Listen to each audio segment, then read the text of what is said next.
আচ্ছা, আপনারা হচ্ছে থিওরি খুবই বাজে লিখেন। থিওরি দেয়া হয় হচ্ছে খুবই ইজি কোন একটা থিওরি, যেখানে তেমন কিছুই চাওয়া হয়নি। আপনারা এটাকে যা খুশি তাই লিখেন, কন্টেন্টের সাথে কোনো রিলেটেড থাকে না। কোয়েশ্চেন একটা, অ্যান্সার একটা লিখতেছেন। অ্যান্সার এমনও আছে অনেকে লিখছেন যে কোনো মিনিংই হয়, কি কি যে লিখে গিয়েছেন আল্লাহ জানে, এরকম আর কি। তো আপনাদেরকে আমি বলে দেই যে এইটা পড়বেন, মানে হচ্ছে ওখান থেকে আসতে পারে এই কোশ্চেন। আমি খুব কম কোশ্চেনই বলি যে এটা পড়বেন, এটা পড়বেন, এটা পড়বেন, ঠিক আছে? যেমন আমি আপনাদেরকে লাস্ট ক্লাসে পড়ানোর সময় বলেছিলাম এই যে ম্যানেজারিয়াল অ্যাকাউন্টিং আর ফাইন্যান্সিয়াল অ্যাকাউন্টিং এর ডিফারেন্সটা আসবে বা আসার পসিবিলিটিস অনেক বেশি। সো আপনারা একটু পড়ে নেন, এটা একটু পড়ে প্র্যাকটিস করেন একবার দুবার, এটা কিন্তু খুবই ইজি। তারপরে হচ্ছে শোনেন না কথা, তারপর যা ইচ্ছা তাই লিখেন। আর ক্লাস তো করছেন মাত্র 12 জন, পরবর্তীতে রেকর্ডিং শুনবেন কয়জন? আর রেকর্ডিং শুনে পুরো রেকর্ডিং শুনিয়ে সেটা অ্যাপ্লাই করবেনই বা কয়জন? আমার ডাউট আছে, ঠিক আছে? দু একজন হয়তো বিভিন্ন পারপাসে ক্লাস করতে পারছে না, তারা হয়তো পরবর্তী শুনবে, কিন্তু ফাইনালের আগে সারা সেমিস্টারে 12টা 13টা ক্লাস হয়, 12টা 13টা রেকর্ডিং, এটা কি শোনা পসিবল হয়? আপনাদের আরো 3টা 4টা কোর্স আছে, সেগুলোর সাথে সিঙ্ক করে সেগুলো করতে হয়, এটাও করতে হয়। সবাইকে ক্লাস করতে বলবেন, হ্যাঁ, কিন্তু আপনারা তো আসলে ক্লাসে আসলে কথা বললে হচ্ছে। ম্যাম আপনার ভয়েসটা ম্যাম ক্লিয়ার না।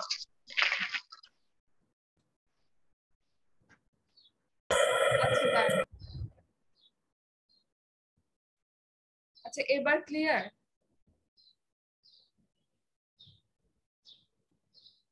শুনতে পাচ্ছেন? ম্যাম শুনতে পাচ্ছি, বাট আরেকটু ভালো, মানে যদি কোয়ালিটিটা আরো কোয়ালিটি না, অ্যাকচুয়ালি ম্যাম ভলিউমটা যদি একটু লাউড হইতো আর কি। কথা স্পষ্ট, সবকিছু স্পষ্ট, কিন্তু জাস্ট আচ্ছা ভলিউমটা। আমি বলি আমার পিসিতে এখানে 100% দেয়া, হ্যাঁ, স্পিকার। সো এটার বেশি তো আর বাড়ানো পসিবল না। এখন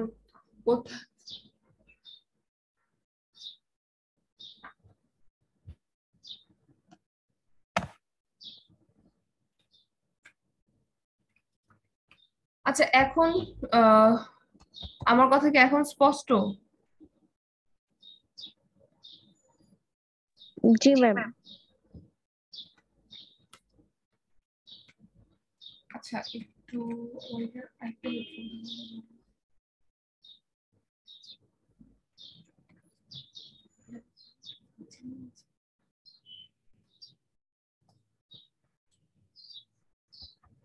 আচ্ছা, আমি যেটা বলছিলাম যে আপনারা হচ্ছে ক্লাস করেন না, এটা সবচেয়ে বড় একটা সমস্যা। হ্যাঁ, ক্লাস না করলে আপনারা বুঝতে পারছেন না যে আমি কি বলছি বা কি করতে বলছি, কি করতে মানা করছি, ঠিক আছে? শুনতে পাচ্ছেন আপনারা? আপনারা একটু রেসপন্স করবেন, কারণ আজকে নেটওয়ার্ক। জি ম্যাম শুনতে পাচ্ছি।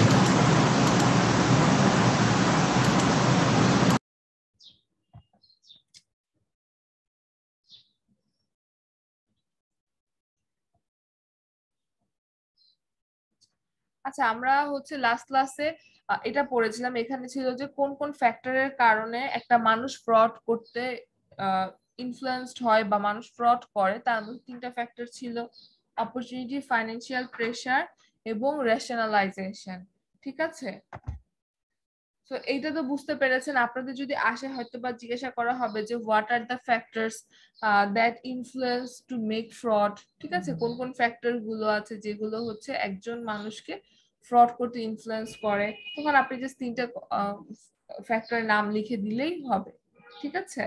আর উপরে হচ্ছে ফ্রডের একটা ডেফিনেশন দেয়া আছে, একটু পড়বেন এগুলো।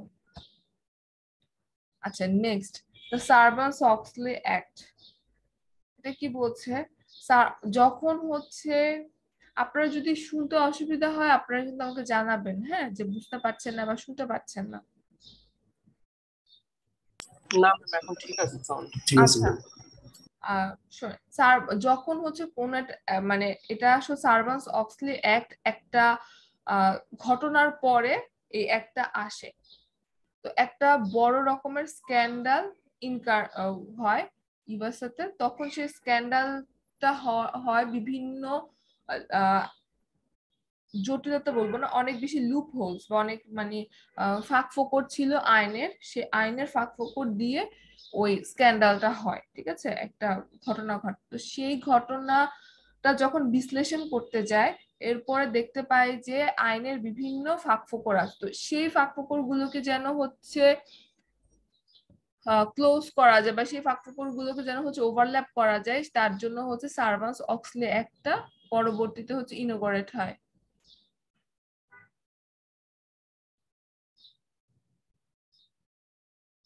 ঠিক আছে, আচ্ছা, সার্ভান্স-অক্সলে অ্যাক্টের কিছু অ্যাক্ট আছে, কিছু রুলস আছে।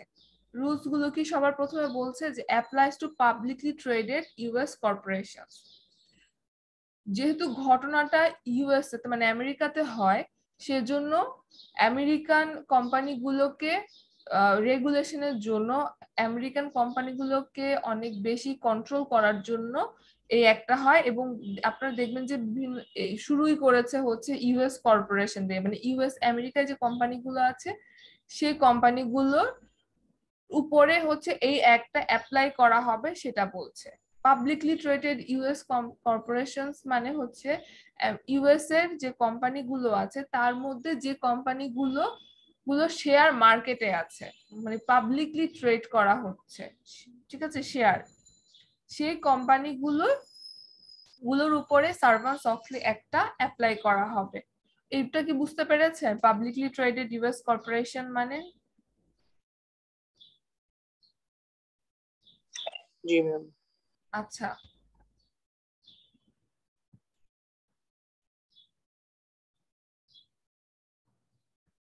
দেন হচ্ছে required to maintain a system of internal control. Sarbanes Oxley একটা কেন ইনকর্পোরেট করা হয়েছে বা কেন এটা ইনফ্লুয়েন্স করা হচ্ছে মেনে চলার জন্য? ইন্টারনাল কন্ট্রোলকে অনেক বেশি মেইনটেইন করার জন্য, ইন্টারনাল কন্ট্রোলটা যেন অনেক বেশি স্ট্রং থাকে সেই জন্য। আমি আপনাদেরকে লাস্ট ক্লাসে ইন্টারনাল কন্ট্রোল বিষয়টা বলেছিলাম, তাই না?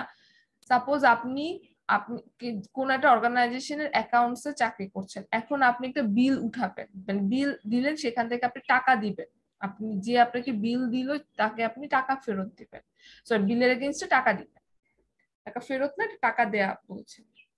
এখন আপনি যে ডকুমেন্টটার উপর বেস করে আপনি তাকে টাকাটা দিচ্ছেন, বিলের টাকা, আপনি দেখছেন যে ডকুমেন্টে কার কার সিগনেচার আছে, সেখানে হয়তো এমডির সিগনেচার থাকবে, আপনার কোম্পানির ফাইন্যান্স হেডের সিগনেচার থাকবে, আরো কোনো একজন অ্যাসিস্ট্যান্ট অফিসার বা অ্যাসিস্ট্যান্ট ম্যানেজারের সিগনেচার থাকবে, আপনার সিগনেচার থাকবে।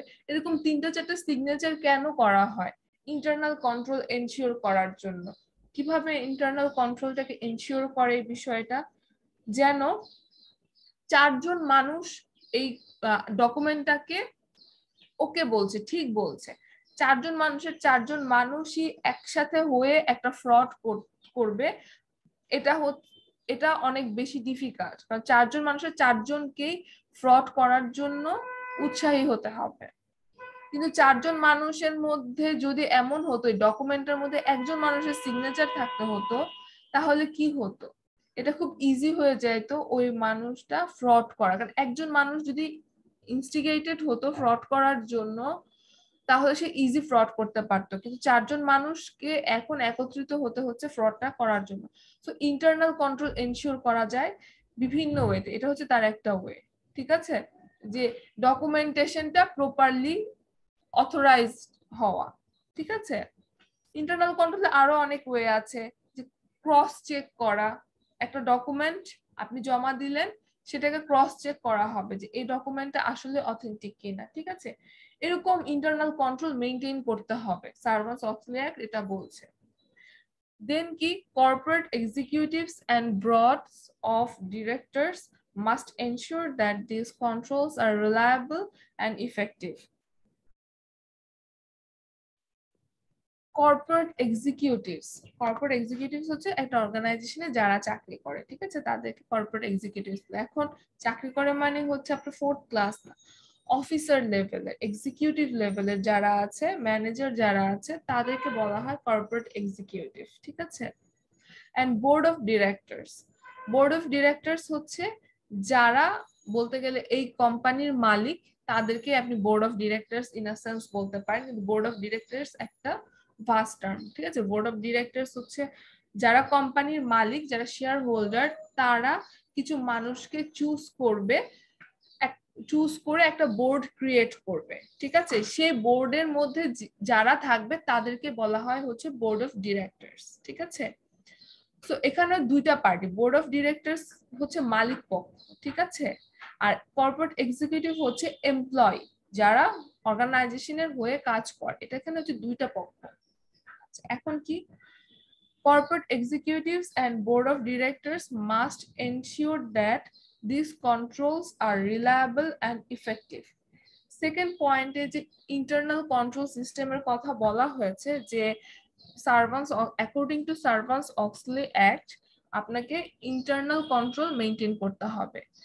সো এই ইন্টারনাল কন্ট্রোল মেইনটেইন করা হচ্ছে এবং এটা ইফেক্টিভলি মানে কি ঠিকঠাক ভাবে যে করা হচ্ছে, হ্যাঁ বললাম বাস করা হচ্ছে এরকম না, আসলেই করা হচ্ছে, ঠিক আছে। তো এই বিষয়টা এনশিওর করতে হবে, এবং এটা এনশিওর করবে কারা, কর্পোরেট এক্সিকিউটিভস এবং বোর্ড অফ ডিরেক্টরস। আমি আপনাদেরকে বললাম যে একটু এক্সাম্পল দিচ্ছিলাম, যে একটা ডকুমেন্ট আপনি অ্যাকাউন্টসে জমা দিলেন বিল উঠানোর জন্য, এখন সেখানে সিগনেচার থাকবে 2-3টা মানুষের বা 4টা মানুষের। প্রথমত আপনার থাকবে, তারপরে হচ্ছে ফাইন্যান্স হেডের থাকতে পারে, আরেকজন অ্যাসিস্ট্যান্ট ম্যানেজারের থাকতে পারে। এরা কারা, এরা হচ্ছে কর্পোরেট এক্সিকিউটিভস এবং বোর্ড অফ ডিরেক্টরস, ঠিক আছে। এদের মধ্যেই কিছু না কোনো মানুষকে চুজ করা হবে যারা ইন্টারনাল কন্ট্রোল এনশিওর করার জন্য এরকম বিভিন্ন বিষয়ের দায়িত্বে থাকে, ঠিক আছে। দেন হচ্ছে independent outside auditors must attest to the adequacy of the internal control system. Adequacy মানে হচ্ছে পর্যাপ্ততা। এখন ইন্ডিপেন্ডেন্ট আউটসাইড অডিটর বলতে আমরা সিএ ফার্মকে বোঝাই, ঠিক আছে। সিএ ফার্মরা কি করবে, ওরা যেমন কোম্পানি সার্ভান্টস অক্সলি অ্যাক্ট অনুযায়ী অর্গানাইজেশন নিজে ইন্টারনাল কন্ট্রোল মেইনটেইন করবে, এবং সেই ইন্টারনাল কন্ট্রোলটা ইফেক্টিভ এবং রিলায়েবল হতে হবে, সবকিছু ঠিক আছে। এটা হচ্ছে ইন্টারনালি কন্ট্রোল হচ্ছে, কিন্তু একটা ইন্ডিপেন্ডেন্ট বডি, আউটসাইডার, মানে একটা ইন্ডিপেন্ডেন্ট অডিট ফার্ম, সে এসে কি করবে, সে এটা এনশিওর করবে যে হ্যাঁ ইন্টারনাল কন্ট্রোল সিস্টেমটা ঠিক আছে, ইটস এডিকুয়েট মানে হচ্ছে পর্যাপ্ত, ঠিক আছে। যেভাবে আপনারা অর্গানাইজেশনকে এসে বলবে যেভাবে আপনারা ইন্টারনাল কন্ট্রোল সিস্টেমটা ফলো করছেন এটা পর্যাপ্ত, এটা ঠিক আছে।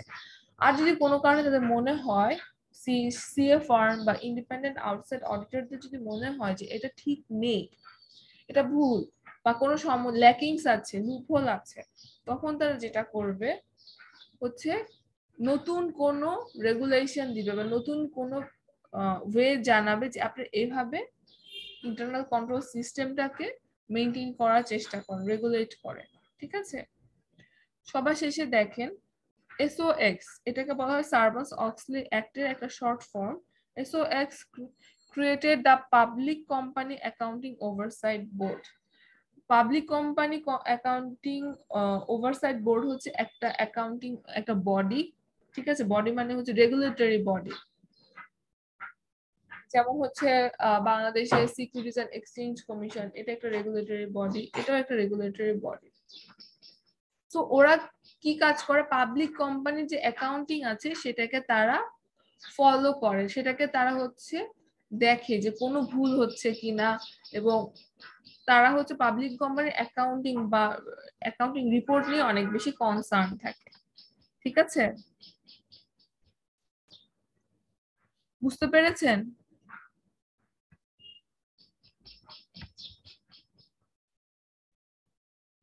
আপনাদের কিন্তু আসতে পারে যে শর্ট নোট লিখেন কিসের উপর, সার্ভান্টস অক্সলি অ্যাক্ট অথবা এক্সপ্লেইন সার্ভান্টস অক্সলি অ্যাক্ট, ঠিক আছে।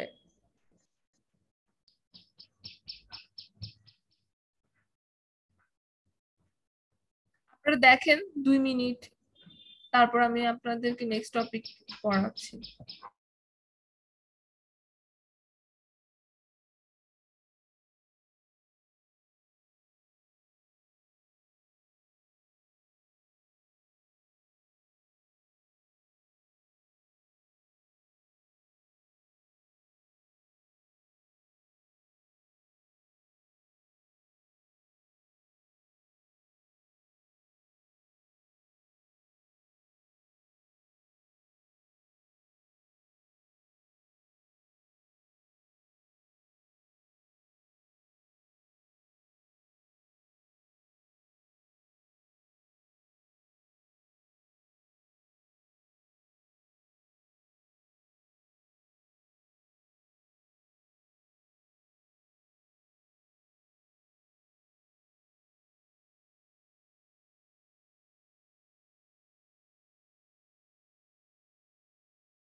সার্ভান্স অক্সলেক বুঝতে পেরেছেন?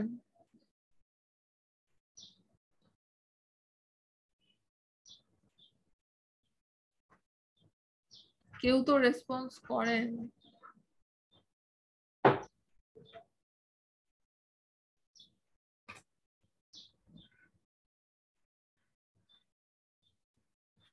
আপনারা কেউ কি আমার কথা শুনতে পাচ্ছেন না, নাকি আমি শুনতে পাচ্ছি না?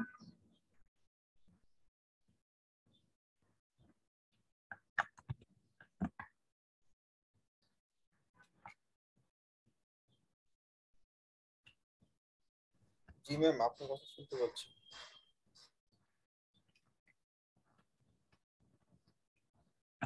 তাহলে রেসপন্স করছেন না যে বুঝতে পেরেছেন বা পারেননি?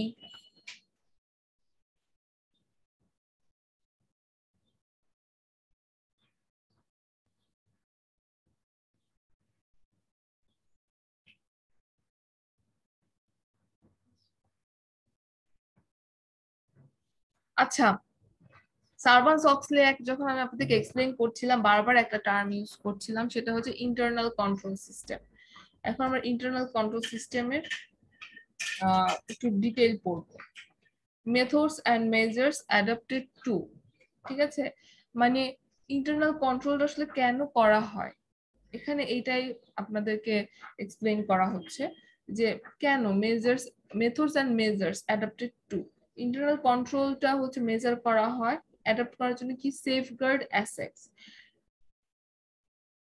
অ্যাসেটের সেফগার্ডের জন্য, অ্যাসেটের সেফগার্ড মানে হচ্ছে অ্যাসেটের সেফটি এনশিওর করার জন্য, ঠিক আছে? এটা হচ্ছে safeguard assets. Enhance the reliability of accounting records. আপনি যে অ্যাকাউন্টিং রেকর্ডটা প্রিপেয়ার করছেন মার্কেটে দেওয়ার জন্য, আপনারা হচ্ছে মিডের আগে পড়েছিলেন বিভিন্ন রকমের স্টেটমেন্ট আছে, statement of financial position, statement of changes in equity, statement of profit and loss, তারপরে ছিল হচ্ছে কি statement of cash flows notes. এই যে 5টা পড়লেন, এটা হচ্ছে অ্যাকাউন্টিং রিপোর্টিং। সো অ্যাকাউন্টিং রিপোর্টিংটা রিলায়েবল বা ঠিক হবে কখন, যখন আপনার রেকর্ডিংটা ঠিক হবে, রিলায়েবল হবে। সো ইন্টারনাল কন্ট্রোল কেন মেইনটেইন করা হয়? এই রিলায়েবিলিটিটাকে এনশিওর করার জন্য, এনহ্যান্স করার জন্য। বুঝতে পেরেছেন?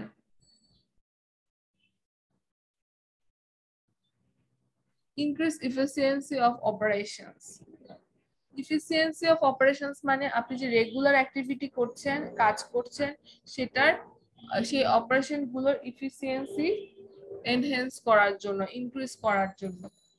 যেমন আপনার কোনো ইন্টারনাল কন্ট্রোল যদি না থাকে, বারবার হচ্ছে মনে হলো যে এই একটা রিপোর্ট আপনি প্রিপেয়ার করলেন, সেই রিপোর্টটা আপনার আপনার তো না, আপনি যাকে সাবমিট করবেন বা যার জন্য প্রিপেয়ার করছেন তাদের যদি মনে হয় যে যে রিপোর্ট আপনি প্রিপেয়ার করে তাদেরকে সাবমিট করলেন সেই রিপোর্টটায় কোনো ফ্রড আছে বা কোনো ফ্রড করা হয়েছে, তখন কি হলো, উনি আবার বা আপনাকে হয়তো বা আবার এই রিপোর্টটা রিচেক করতে দেয়া হলো। এতে কি হচ্ছে, টাইম কনজিউম হচ্ছে।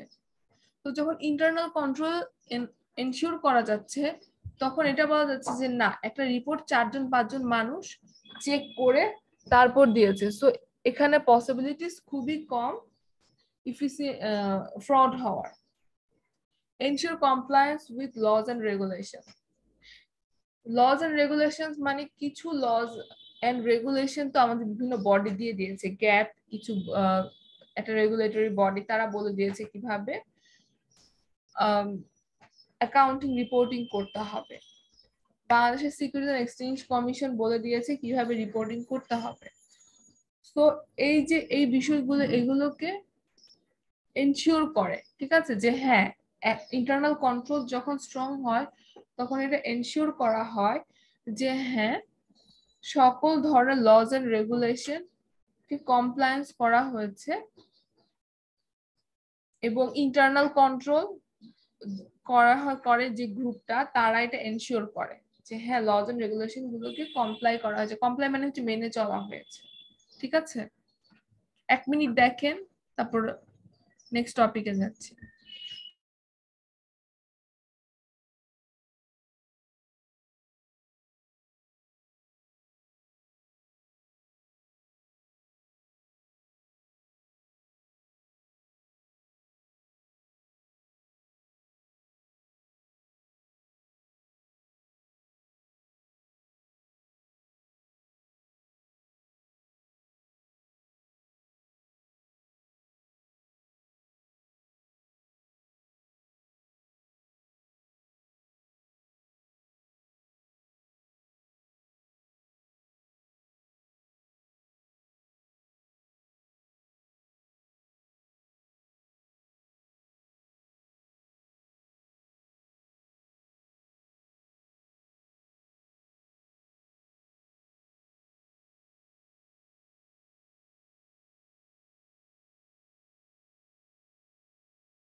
আপনাদের কারো কোনো কোয়েরিজ আছে? No ma'am. ওকে,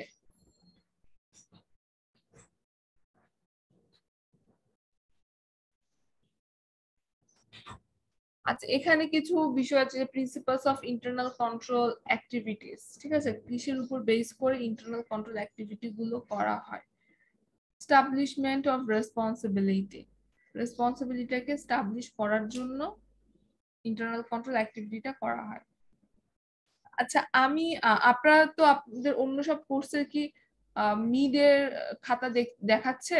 আপনারা তো সব অনলাইনে ক্লাস করছেন। ম্যাম এখনো তো ম্যাম কেউ দেখায় নাই ম্যাম। আচ্ছা আপনাদের তো, আপনাদের কি মিডের খাতা কি দেখানো হবে? আপনাদের তো সবাই দেখছে, যেহেতু আপনাদেরও তো দেখার একটা বিষয় আছে, আপনারা কিভাবে দেখবেন, কবে কি, আপনারা কিছু কি জানেন?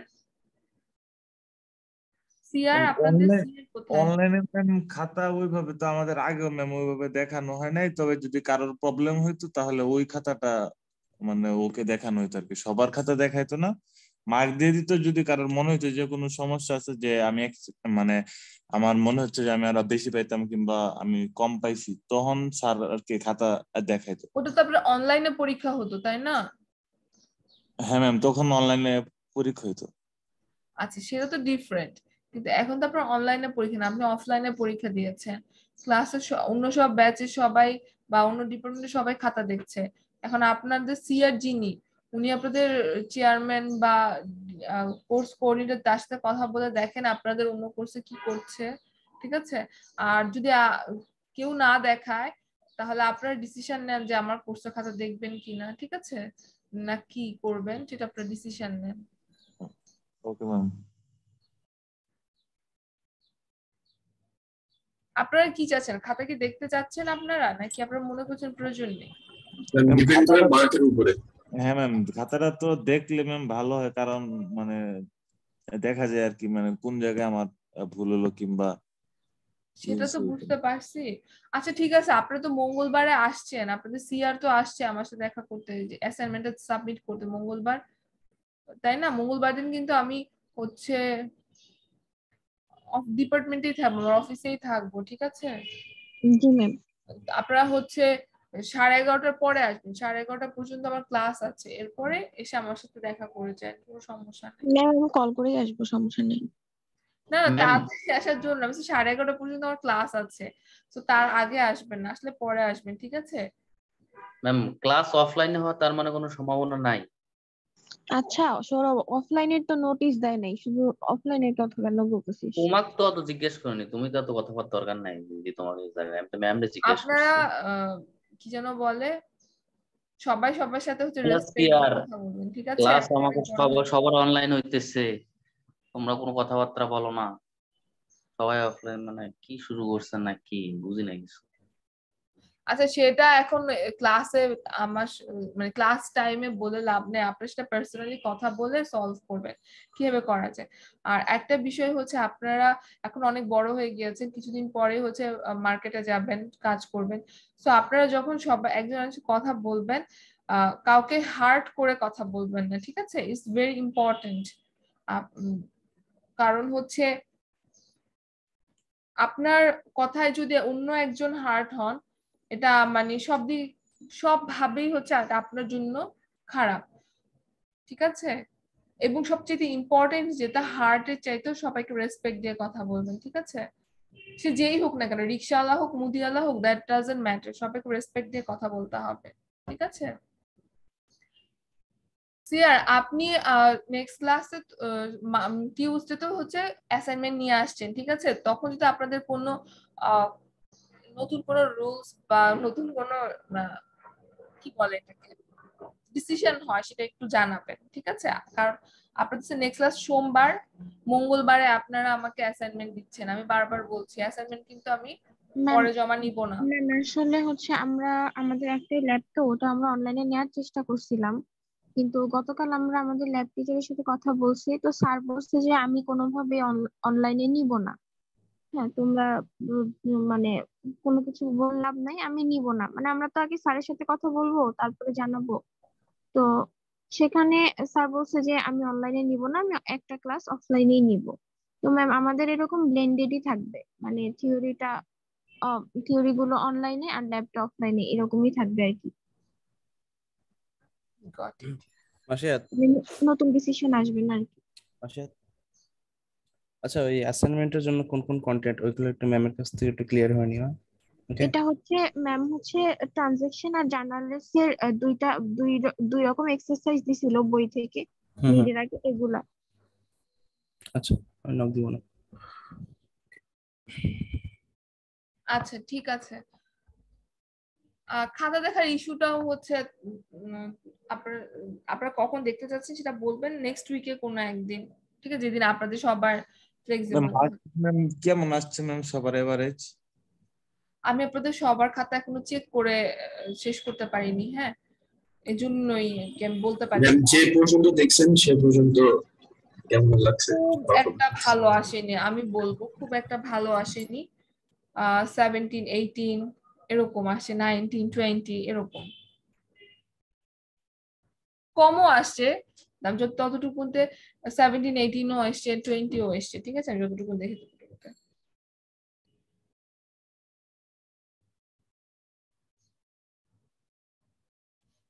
আচ্ছা,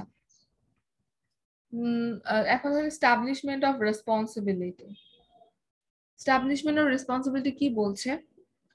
Control is most effective when only one person is responsible for a given task. ঠিক আছে, মানে যখন কন্ট্রোলটা অনেক বেশি ইফেক্টিভ হবে কখন?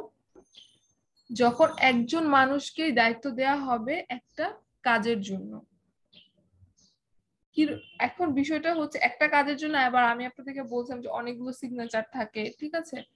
বিষয়টা সেটা, বিষয় হচ্ছে যে একজন মানুষ একটা কাজ করবে, সাপোজ একটা রিপোর্ট প্রিপেয়ার করার কাজ একজন করবে, পরবর্তীতে সেটা ক্রস চেক করবে অনেক মানুষ। কিন্তু যখন প্রিপারেশনের কাজটাই 3 জন মিলে করবে তখনই হচ্ছে ওইখানে ঝামেলা হবে, ঠিক আছে? এটাই বলছে যে একজন পার্সনই রেসপন্সিবল হবে কোন একটা কাজ করার জন্য।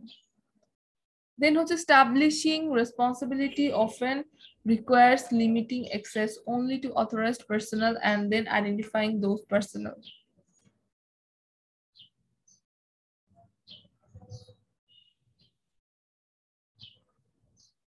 মানে অনেক সময় কোন একটা ডেটা, সাপোজ আপনি এখন কোন একটা অর্গানাইজেশনের সাপোজ আপনি হচ্ছে বসুন্ধরা গ্রুপে, ঠিক আছে? বসুন্ধরা গ্রুপের অ্যানুয়াল রিপোর্ট দেখছেন। অ্যানুয়াল রিপোর্ট হচ্ছে,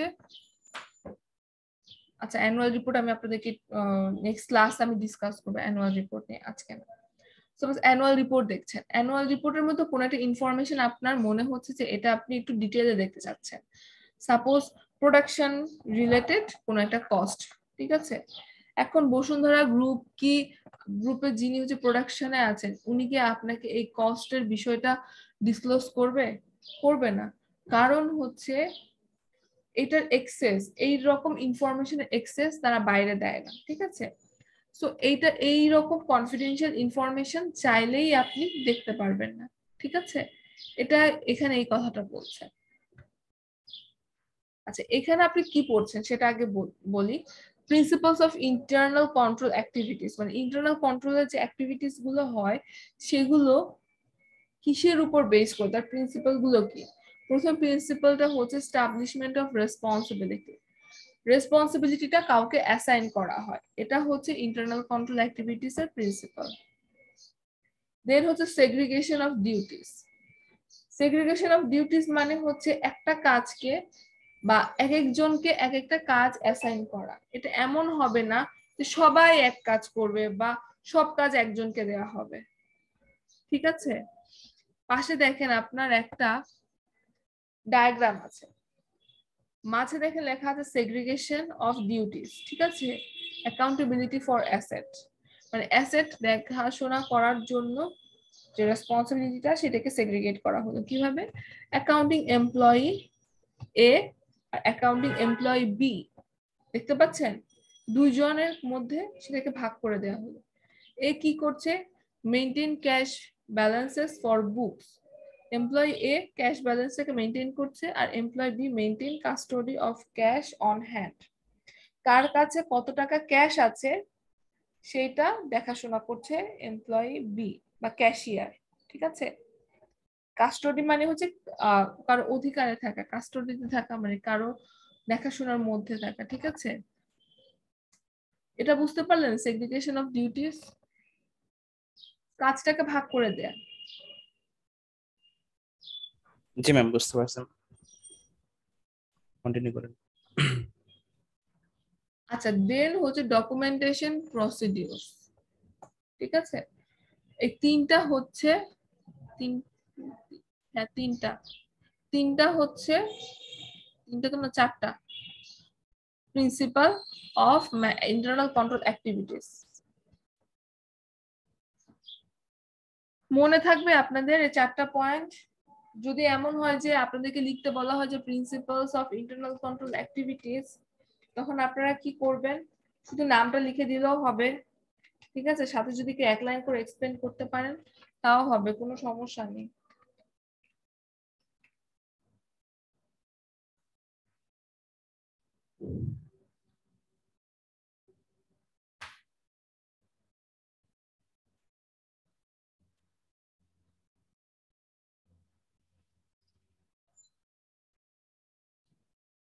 আচ্ছা ডকুমেন্টেশন প্রসিডিউরসে একটা কথা বলি, সেটা হচ্ছে আপনারা যখন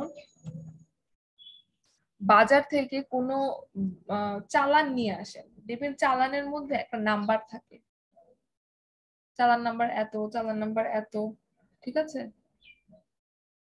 তো ডকুমেন্টেশন যখন করা হচ্ছে তখন এরকম করে স্পেসিফিক আইডেন্টিফিকেশন থাকতে হবে, ঠিক আছে? একটা নাম্বার থাকবে। যেটা দিয়ে আইডেন্টিফাই করা যাবে ইজিলি যে এটা কোন ডকুমেন্টের কোন পোর্শন বা কি, ঠিক আছে, এটা আইডেন্টিফাই করার জন্য। এবং এমপ্লয়ি যারা আছে তাদেরকেও এই আইডেন্টিফিকেশন নাম্বারটাকেও হচ্ছে রেকর্ড করতে পারতে হবে বা জানতে হবে যে কোন একটা স্পেসিফিক নাম্বার দিয়ে কি বোঝানো হচ্ছে এরকম, ঠিক আছে। মানে একটা ডকুমেন্টেশন প্রসিডিউরে বলছে অ্যাকচুয়ালি যে একটা নির্দিষ্ট ফর্মুলা, একটা নির্দিষ্ট প্রসেস ফলো করে ডকুমেন্টেশন করতে হবে। বুঝতে পেরেছেন? জি ম্যাম, মানে এক কথা আমার প্রোডাক্টের ওই ইনফরমেশন গুলো থাকতে হবে আর কি। প্রোডাক্টের না, আপনি যে প্রোডাক্ট সেল করলেন, পারচেজ হ্যাঁ। করলেন, যে কোনো কিছু চালান রেডি করছেন, হ্যাঁ হ্যাঁ সেই চালানটা হচ্ছে একটা নির্দিষ্ট স্ট্রাকচার ওয়েতে হতে হবে, একটা ফর্ম মানে একটা নিয়মের মধ্য দিয়ে আসতে হবে। একটা সাদা কাগজের মধ্যে আপনি চাইলে ডকুমেন্টেশন করতে পারেন না, ঠিক আছে। ওকে। দেখেন পাশে ইনভয়েসের ছবি দেয়া আছে বেশ কিছু,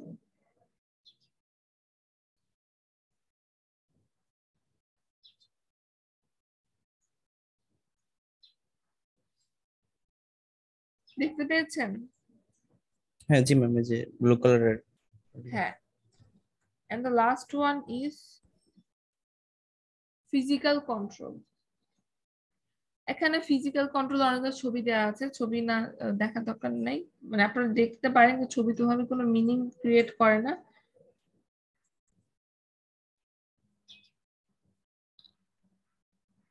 ফিজিক্যাল কন্ট্রোলটা কি সেটা বলছি।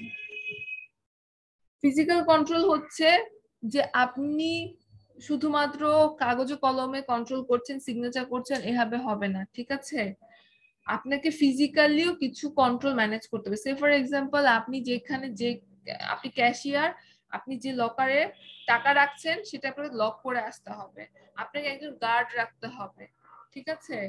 আপনি আপনার রুমে একটা সিসি ক্যামেরা রাখতে পারেন, যদি কেউ আসে তখন আপনি দেখতে পাচ্ছেন, এটা হচ্ছে ফিজিক্যাল কন্ট্রোল, ঠিক আছে। তারপরে হচ্ছে আপনি আপনার কম্পিউটারটার একটা পাসওয়ার্ড দিয়ে রাখছেন, যদি কেউ চাইলে আপনার পিসিতে এন্ট্রি নিতে না পারে, ঠিক আছে। তারপরে হচ্ছে আপনারা দেখবেন যে বিভিন্ন অর্গানাইজেশনে পাঞ্চ ইন পাঞ্চ আউট থাকে, যে কটার সময় আসছে সেটা রেকর্ড করা হচ্ছে, আবার কটার সময় যাচ্ছে সেটা রেকর্ড করা হচ্ছে, যে এমপ্লয়ার ঠিক টাইম আসছে কিনা যাচ্ছে কিনা এটা রেকর্ড করতে হবে, ঠিক আছে। এগুলো হচ্ছে ফিজিক্যাল কন্ট্রোল।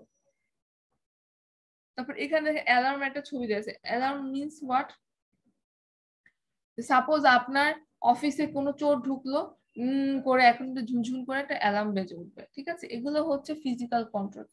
আপনি ডকুমেন্টে সিগনেচার করছেন, তারপরে হচ্ছে কাগজপত্র দেখছেন, ওগুলো ডকুমেন্ট কন্ট্রোল করছেন, কিন্তু সেগুলো ছাড়াও আপনাকে আরো প্রিকশনস নিতে হবে, যেগুলোকে বলছি আমরা ফিজিক্যাল কন্ট্রোল। বুঝতে পেরেছেন?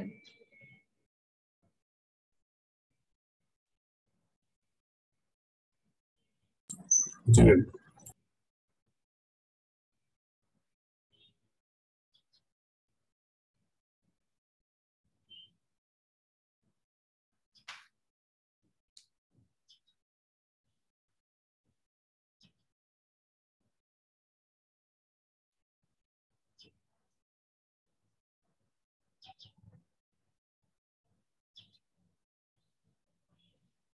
আচ্ছা, আজকে আপনাদের পড়া এ পর্যন্ত। কারো কোনো প্রবলেম আছে কিনা সেটা বলেন, নেক্সট ক্লাসে আমরা অন্য টপিকে পড়বো, ঠিক আছে। আপনারা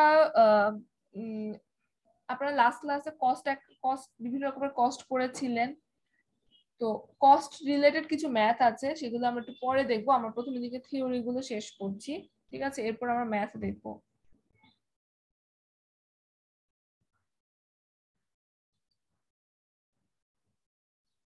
দেখেন আজকে ক্লাস নিয়ে কারো কোনো সমস্যা আছে কিনা, কোনো স্লাইড? আপাতত নাই ম্যাম, তবে পড়ার সময় বেরোলে ম্যাম জানাবো নেক্সট ক্লাসে। সবগুলো তো বুঝলাম মোটামুটি।